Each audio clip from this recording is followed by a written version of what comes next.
Olá, boa noite a todos, sejam todos muito bem-vindos a mais esta doutrinária do Pronto Socorro Espiritual Bezerra de Menezes, Prozebem, em Aracaju, Sergipe, Brasil.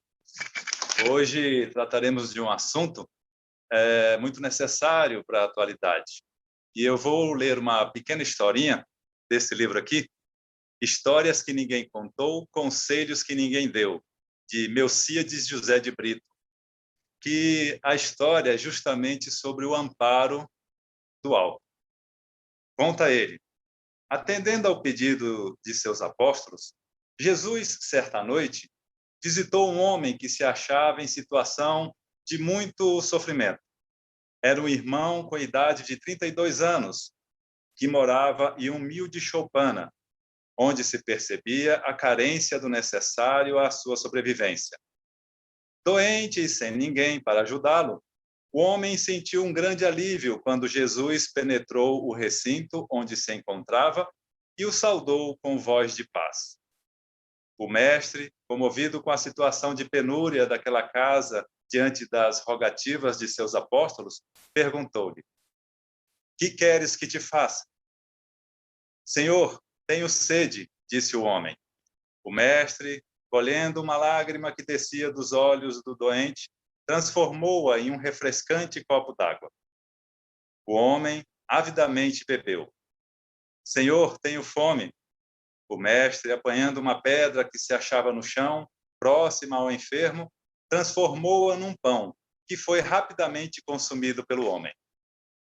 Senhor, perdi minha saúde. O mestre, soprando-lhe o rosto, devolveu-lhe a saúde e lhe imediatamente sentiu-se revigorado e disposto. Senhor, estou nu.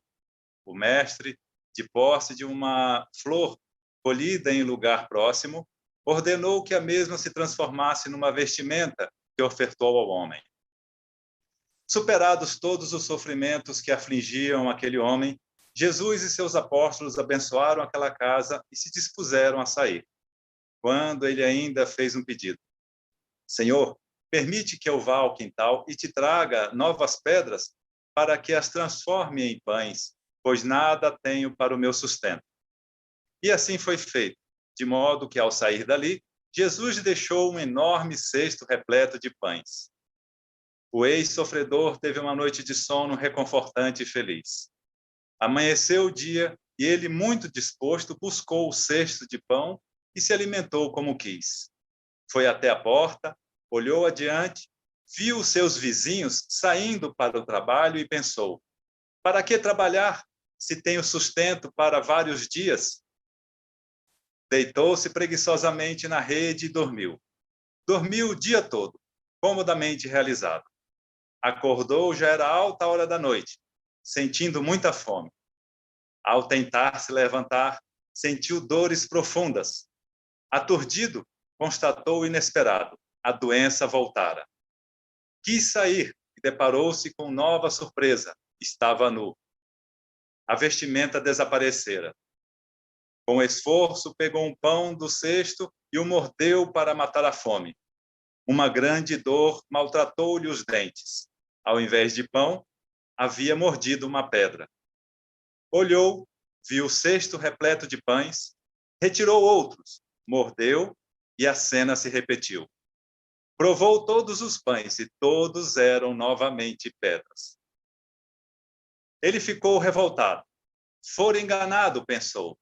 Entregue ao desespero, lamentou, reclamou, pragueou, até que apareceu um anjo do Senhor e ele falou: escuta aqui, ontem o Senhor satisfez todas as suas necessidades. Em troca, que fizestes? Ao passar aqui hoje à tarde e te ver preguiçosamente espojado, sem buscar o trabalho que enobrece e justifica, o mestre voltou-lhe as condições que merecestes. A moral da história: a culpa dos nossos fracassos até está em nós mesmos. Olhando o passado, quantas situações desagradáveis teríamos evitado se tivéssemos agido prontamente? A negligência, a acomodação, ao deixar passar muitas vezes, trazem um infortúnio que não quereríamos. Se você sofreu algum revés, examine seus passos. O bem, temporariamente suprimido, é recurso do alto para melhor nos preparar para as conquistas maiores. O milagre da transformação da pedra em pães acontece no nosso dia a dia. É a natureza produzindo para nos nutrir. Escolher entre fazer ou esperar, prosseguir ou desistir, avançar ou recusar, é opção livre de cada um. Agora, uma coisa é verdadeira, e muito foi bem enaltecida por Jesus. A cada um será dado segundo as suas obras. Mateus 16, capítulo 16, versículos 17. Nessa história que Melcíades José de Brito nos conta, como ele mesmo diz, desde a infância da humanidade, o ser humano desenvolveu o hábito de transmitir conhecimento através de histórias. E neste livro, ele resgata essa tradição, trazendo-nos importantes ensinamentos morais por meio de contos deliciosos, apresentados em linguagem simples e objetiva, como ele mesmo explica, o que facilita a compreensão. Ao final de cada capítulo, o leitor pode encontrar sugestões que o convidam a uma postura mais otimista perante a vida, isentando-o de temores e proporcionando-lhe a aquisição de tão almejada paz interior. Já há bastante tempo, vimos sendo constantemente bombardeados por mensagens e imagens chocantes, principalmente pelo chamado quarto poder, assim definido pelos historiadores e escritores Thomas Macaulay, britânico, e Thomas Carlyle, escocês. Isso lá em meados do século XIX, 1859, 1880, por aí assim. Esta expressão é utilizada para declarar que o jornalismo, e os meios de comunicação de massa podem exercer determinada e tendenciosa influência sobre a sociedade, pois que agem à semelhança de animais dretívoros, necrófagos, buscando aquilo que abala moralmente, que comove, que escandaliza. Conversando, inclusive, com alguns jornalistas e editores, eles dizem que a sociedade pede, para eles exibirem tais matérias. Mas sabem eles muito bem que a sociedade, principalmente aquela de baixa renda, fica refém destas suas reportagens, pois não tem os meios para buscar outros entretenimentos. E sabem bem eles também que daquele quarto poder eles detêm muito. Assim, eles exibem o que querem, quando bem podiam querer elevar o nível cultural e moral das sociedades. Esta situação, infelizmente, ocorre no âmbito mundial, ainda nos dias atuais. Querem ver um exemplo?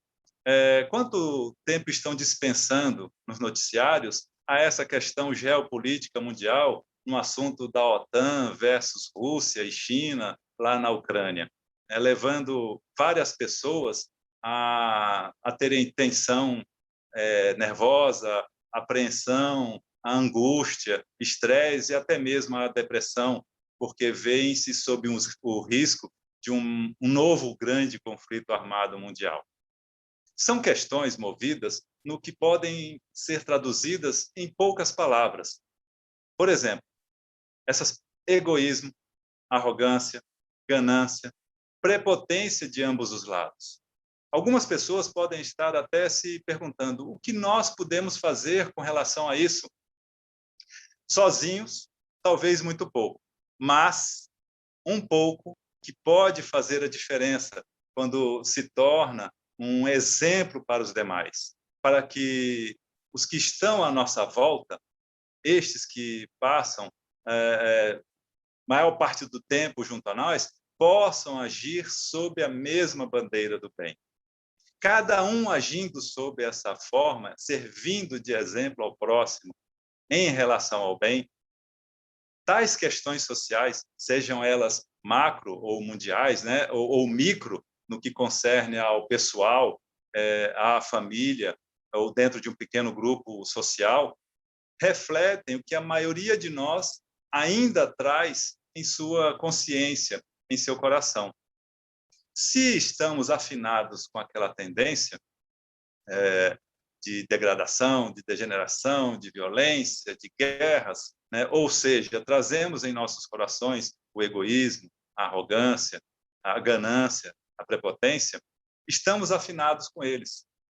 Mas se trouxermos tais tendências, mas quisermos, dentro da nossa vontade, fazer a nossa revolução interior, ou seja, a nossa reforma íntima, nos esforçando para praticar ações benéficas, salutares, saudáveis para a sociedade, serviremos de exemplos uns para com os outros.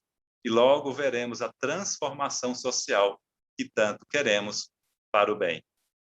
Ou seja, né, se trouxermos aqueles velhos aspectos viciosos, né, que a maioria de nós tem, e exaltarmos, estaremos permanecendo, né, no que a doutrina espírita chama, e até hoje convencionou-se a chamar, mundo de provas e expiação.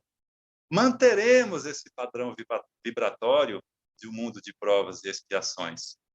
E, ao mesmo tempo, nos esforçamos para transmutar, para modificar tais tendências viciosas em não deixando de serem viciosas para serem virtuosas, nós estaremos agindo, compartilhando, participando para um mundo melhor. Estaremos dando o nosso exemplo, a nossa parte, o nosso pequeno esforço para a transformação do mundo. E assim, juntos, podemos transformar esse mundo. Mas, até quando quereremos agir conforme os padrões viciosos? Não é por falta do amparo do alto, do amparo espiritual do alto, que agimos assim. Basta ver o exemplo da história contada no início. O rapaz teve o amparo, teve a acolhida de Jesus com os seus benefícios. E mesmo assim ele permaneceu inativo, permaneceu parado. E mesmo assim queria manter-se beneficiário daquelas bondades de Jesus. Não há motivo, não havia motivo para ir trabalhar se ele já estava satisfeito com a condição dele. E, no entanto, como mesmo o conto nos diz, o trabalho, o esforço é que enobrece o nosso crescimento. E não só físico, mas principalmente espiritual, o moral. Existem diversas ações pessoais e mundiais que constantemente nos exemplificam que podemos fazer as nossas vidas e a vida de nossos familiares, de nossa sociedade, de nosso planeta, algo muito melhor, muito mais fraterno, mais respeitoso, mais carinhoso, mais amoroso. E tudo isso basta que a gente olhe ao nosso redor para observar o amparo do alto, dos espíritos de luz presentes constantemente em nossas vidas, para as ações do bem. Elas estão sempre ocorrendo. Quer ver, por exemplo, quantas vezes você se viu numa situação desesperançosa, temerosa, mas que, por manter uma conduta ética, respeitosa, cortês, amorosa para com todos, logo veio o amparo do alto, aquele refrigério da alma, através de uma outra pessoa, ou através de uma situação nova, ou através de ideias salutares que nos couberam ter, apresentando soluções para aquela situação desesperançosa. Lembrem-se, procure lembrar, tenho a certeza que sempre ocorreu, pelo menos uma vez em nossas vidas, esse amparo nessas situações. Às vezes são situações pequenas, corriqueiras do dia a dia, que passaram até desapercebidas, como, por exemplo, estar atrasada para um compromisso muito importante para a sua vida, né, a vida pessoal e profissional, e ao chegar no local, a outra pessoa que também deveria estar para nos entrevistar ou fazer alguma reunião, e também está atrasada. E essa pessoa é ela que vem nos pedir desculpa pelo atraso dela. Não foi por acaso que ocorreram esses atrasos, né? Houve, né, uma necessidade de que ocorressem para que nós, que nos esforçamos para nos tornar melhores cristãos, tivéssemos esse amparo do alto. Uma outra situação hipotética, claro, é uma pessoa que tem um amigo ou um parente enfermo, sem conseguir tratamento, em função do que a pessoa, em função do seu esforço, da sua dedicação a esse amigo, a esse parente, surge repentinamente uma nova situação, né? Um especialista da área necessária para o tratamento daquele nosso amigo, do nosso parente, surge em nossas vidas e trata desse nosso amigo ou parente com zelo, e ele se recupera. Quantas vezes algo deu muito errado nos nossos afazeres, seja em domésticos, seja em profissionais, né, no trabalho, e isto poderia gerar até uma ruína, um desgaste, um desconforto, ou até uma despesa financeira a mais, em termos pessoais e profissional, mas por mantermos, nos esforçar para manter uma conduta ética, respeitosa, amorosa, dedicada ao trabalho, né, a penalidade que viria se torna bem pequena ou até mesmo nem vem. Que alívio, não é? Sentirmos assim, sentirmos essas situações que, depois de nos dar uma atenção, nos refrigera, nos tranquiliza, nos dá paz. De onde vêm essas situações? De onde vieram essas situações? Isso, eu tenho certeza, são inúmeras em nossas vidas e, como disse, passam desapercebidas, que poderíamos estar mais atentos para elas. Sempre ocorre o amparo do alto, dos espíritos de luz em nossas vidas. Pois é como Jesus disse, né? Onde estiverdes 2 ou 3 reunidos em meu nome, aí estou eu no meio deles. Está em Mateus, capítulo 18, versículo 20. E quem são esses 2 ou 3 aos quais Jesus se referiu? A doutrina espírita, para a doutrina espírita, essas pessoas são as reencarnadas e desencarnadas, e todas essas combinações dessas características, reencarnadas com reencarnadas, reencarnadas com desencarnadas, desencarnadas com desencarnadas, desencarnadas com reencarnadas, e assim essas combinações todas que podem ser feitas, que ocorrem constantemente para que possam nos auxiliar em nossos pesares, em nossas dificuldades. São esses amparos que ocorrem, pois que também no Livro dos Espíritos isso fica melhor esclarecido, né? Livro dos Espíritos, capítulo 9 inteiro, por sinal, mas especialmente começa na questão 456, 456, que eu nem vou citar todas essas questões aqui, mas vou deixar como dica para a pesquisa. Capítulo 9 do Livro dos Espíritos. Começa na questão 456 em diante. Mas eu vou pedir licença para dar 2 spoilers. Spoiler de 2 questões que julgo serem muito esclarecedoras em relação a essas influências que sofremos do alto. E também, não só do alto, mas também de espíritos da mesma faixa vibratória ou até espíritos em faixas vibratórias inferiores à nossa. Né? Na questão 459, Kardec pergunta: influenciam os espíritos em nossos pensamentos e em nossos atos? A resposta dos espíritos é fantástica. Eles dizem: muito mais do que imaginais. Influem a tal ponto que são eles, de ordinário, que vos dirigem. Um comentário aqui particular, né? Olha só. Por que os espíritos têm essa capacidade de nos dirigir, né? Ordinariamente, né? Eles, a vontade deles nos dirige através de nossos pensamentos, pura e simplesmente porque permitimos essa direção. Nós nos sintonizamos com eles. Então, fica fácil entender quando temos a questão 460, que é a seguinte, que Kardec pergunta: a par dos pensamentos que nos são próprios, outros haverá que nos sejam sugeridos?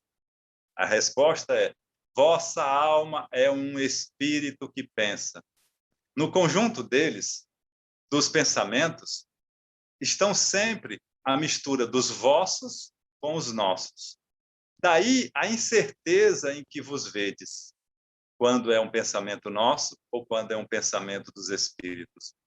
É que tendes em vós as duas ideias a se combaterem constantemente.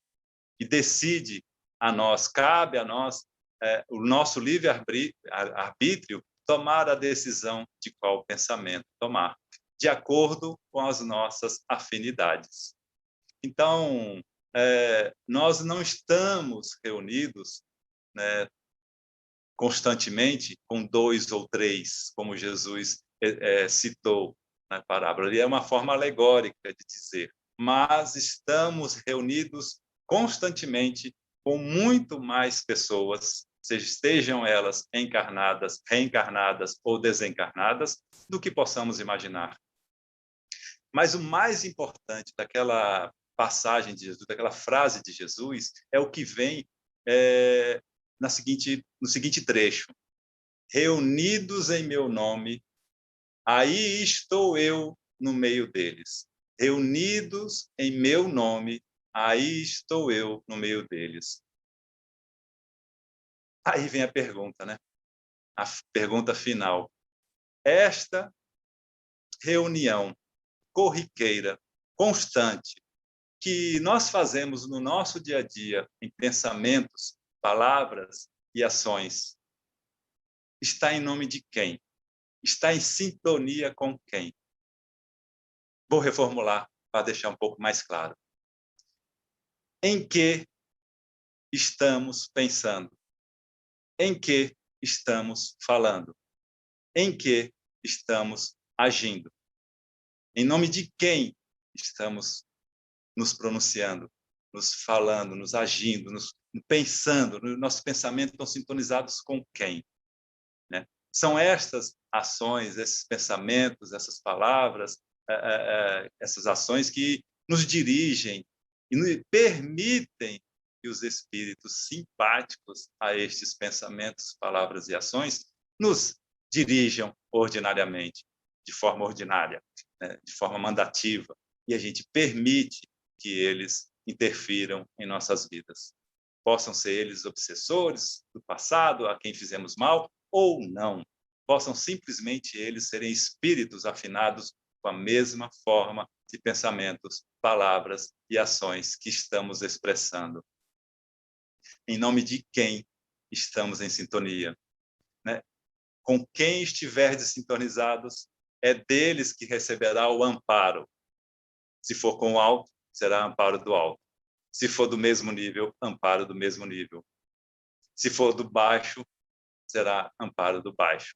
Em todas as questões da vida, desta vida reencarnada e da vida espiritual, a qual você, eu e todos nós já estamos vivendo. Nós já estamos vivendo essa vida espiritual neste exato momento.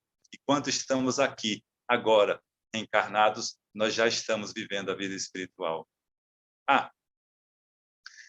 Só para deixar também mais uma mensagem final, né?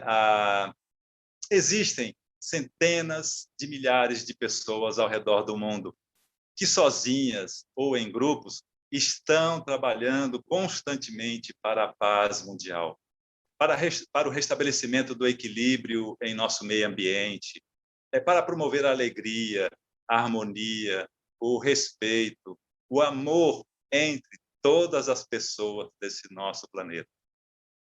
Um exemplo muito recente, não tão recente, mas que está se fazendo cada vez mais presente em nossas vidas, é o movimento Playing for Change, que desde 2002, mas mais intensamente a partir de 2007, vem mostrando ao mundo que através de músicos comuns do nosso dia a dia, né, que através da música, playing, podemos fazer a mudança for change, né, para a paz mundial. Acessem e confira na internet playing, tocando for change, para a mudança, tocando para a mudança, inspirando a paz mundial, mostrando a todas as pessoas do planeta, inclusive, né, a todos os governantes de todas as nações, que estamos todos no mesmo barco. E se este barco afundar, todos nós afundaremos. E se este barco se salvar, todos nós nos salvaremos.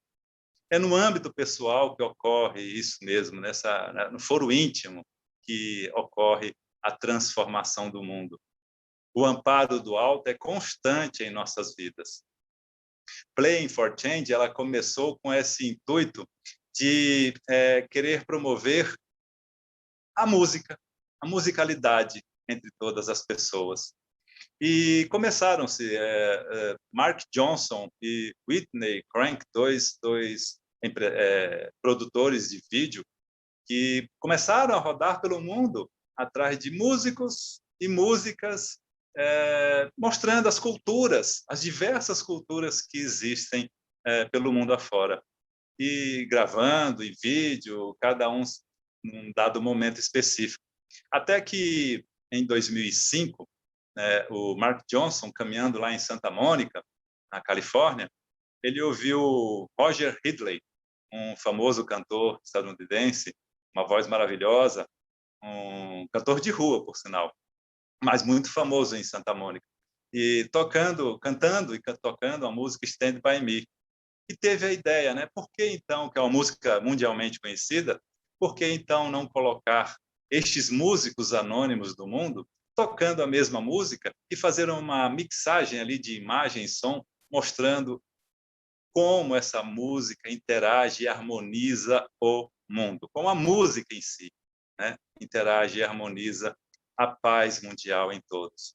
Eles fizeram belíssimos vídeos com várias músicas, tocando, começou com essa Stand By Me, e foi uma performance maravilhosa. Em volta do mundo inteiro, diversos músicos gravaram, eles mixaram e fizeram um vídeo demonstrando que todos estamos tocando para a mudança mundial de que todos nós queremos através da harmonia, da paz, da felicidade. É isso que a doutrina espírita vem incitando desde Kardec. Vem nos apresentando, através de todas as suas colocações e situações, que nós podemos realizar essa reforma íntima, nós podemos fazer o melhor em nossas vidas, nós podemos transformar o mundo a partir das nossas transformações. Recordo-me, certa vez, de Divaldo comentando com Chico Xavier, conversando com Chico Xavier, e ele impressionado com Chico, porque ele viu Chico conversando com as rosas, conversando com as plantas e os animais, e ele imaginava, Chico, coitado, Chico já está ficando velhinho, já está ficando insano, olha, conversa até com as plantas. Ele, na sua juventude, ainda muito iniciante na doutrina espírita, não entendia o que estava ocorrendo, e Chico, percebendo a situação, só fazia rir do Divaldo. Muitos anos depois, Divaldo percebeu que o que fluía de Chico era o magnetismo, uma energia envolvendo a tudo e a todos. E que naquela situação específica, ele estava justamente conversando com as formiguinhas que não maltratassem as roseiras dele, e que as formiguinhas procurassem alimentos em outros locais, deixando a roseira dele em paz. E essa energia pode brotar em todos nós, essa energia para o bem pode brotar em todos nós. Cabe-nos agir em prol desse bem-estar mundial. Mais recentemente, no encontro espírita em Pernambuco, Haroldo Dutra, comentando um livro de Divaldo, que estava presente, inclusive, no evento, ele ficou impressionado, né, porque que Joana de Ângeles fez uma série inteira sobre aspectos psicológicos, como tratar os aspectos psicológicos. E Haroldo Dutra, ele comentou que, intrigado com isso, ele foi pesquisar e viu em Obras Póstumas, no último capítulo de Obras Póstumas, as explicações para o que estava acontecendo, né? Por que Joana se empenhou tanto em produzir uma série psicológica?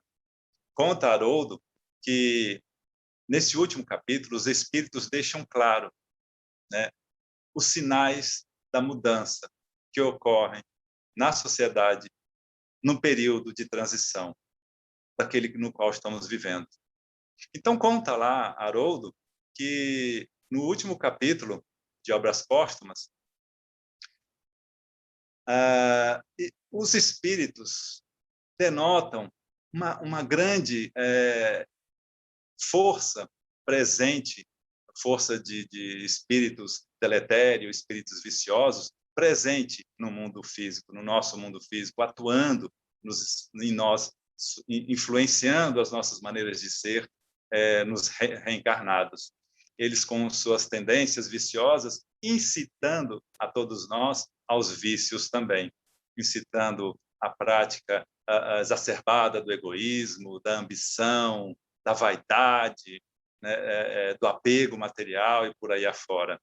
Né? E, diante disso, né, os espíritos, houve essa permissão para que nós tomássemos consciência mais fortemente desses vícios. Então, os espíritos de luz, dado momento, começam a agir em prol do bem, em prol das virtudes, da caridade, da fraternidade, do amor ao próximo, incitando cada vez mais as pessoas a fazerem as suas escolhas para o bem.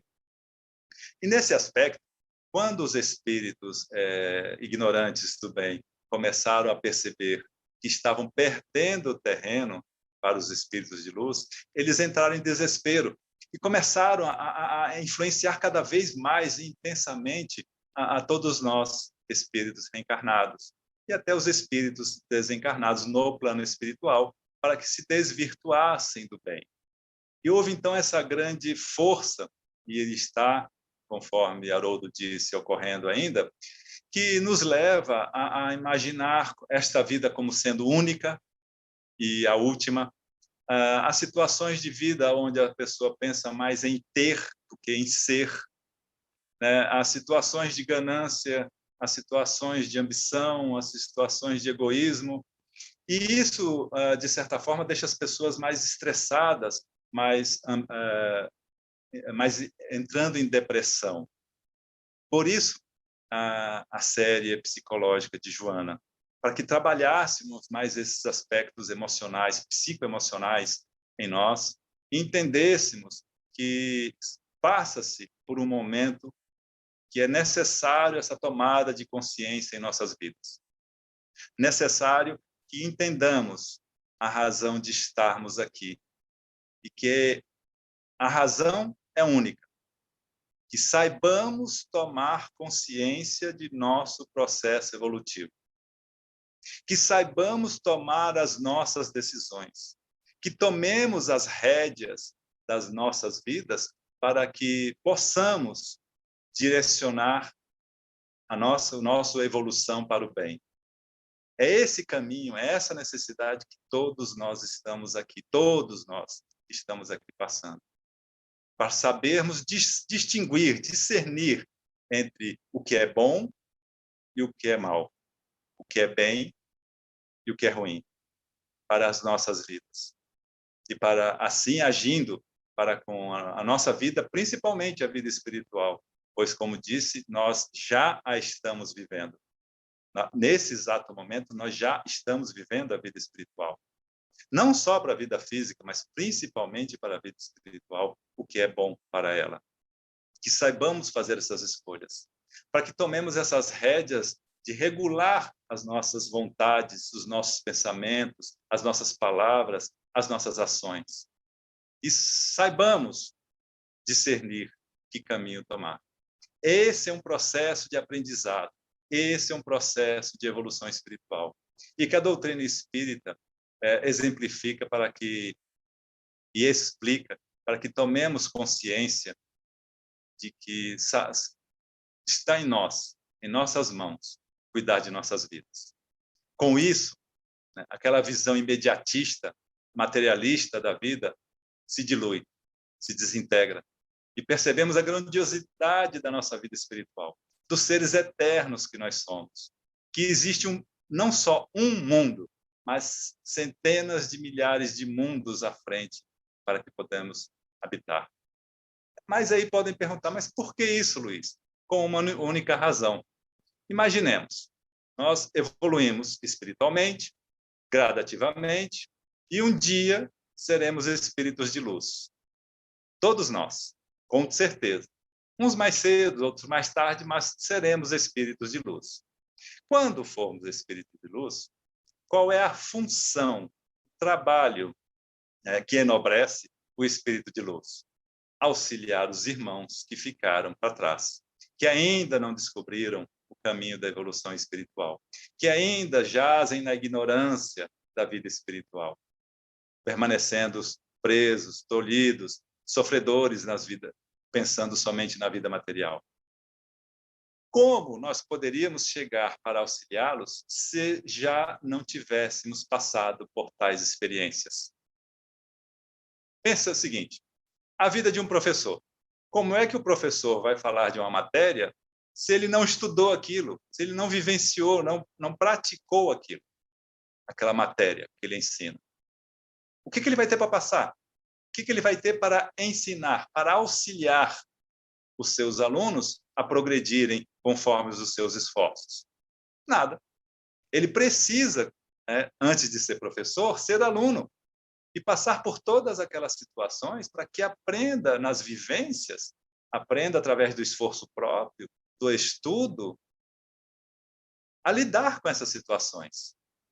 E para que, quando for professor, possa auxiliar, e é essa a função do professor, auxiliar o desenvolvimento evolutivo dos que vierem posteriormente, dos alunos de nossas vidas futuras, assim como estivermos no plano espiritual. São estas as funções que temos nesta vida. Através desse esforço, e é esse amparo do alto que estamos tendo agora. São os nossos irmãos mais avançados na história e no estudo da vida espiritual que vêm até nós em simpatia, nos auxiliar, nos orientar, nos intuir e instruir quanto às verdades espirituais, para que saibamos fazer as nossas escolhas, para que saibamos fazer as escolhas que nos trarão felicidade presente e futura. Então, são esses espíritos que estão junto a nós constantemente. Mas, como alunos que somos, precisamos estar antenados, precisamos estar em sintonia com eles. Cabe a nós buscar nos sintonizar com esses espíritos de luz, com os nossos professores, com os nossos mestres, mentores, guias, anjos guardiães, irmão mais velho, Jesus, para que saibamos extrair através dos grandes conhecimentos que eles já possuem, histórias de vidas, ensinamentos de vida e aplicar em nossas vidas. E o Evangelho de Jesus está farto, cheio, muito cheio de histórias que enobrecem a nossa alma. Cabe a nós nos esforçar para pôr em prática tais ensinamentos. Como Kardec disse no Evangelho segundo o Espiritismo, ele coloca lá, espírita é todo aquele que se esforça para praticar em si a reforma íntima.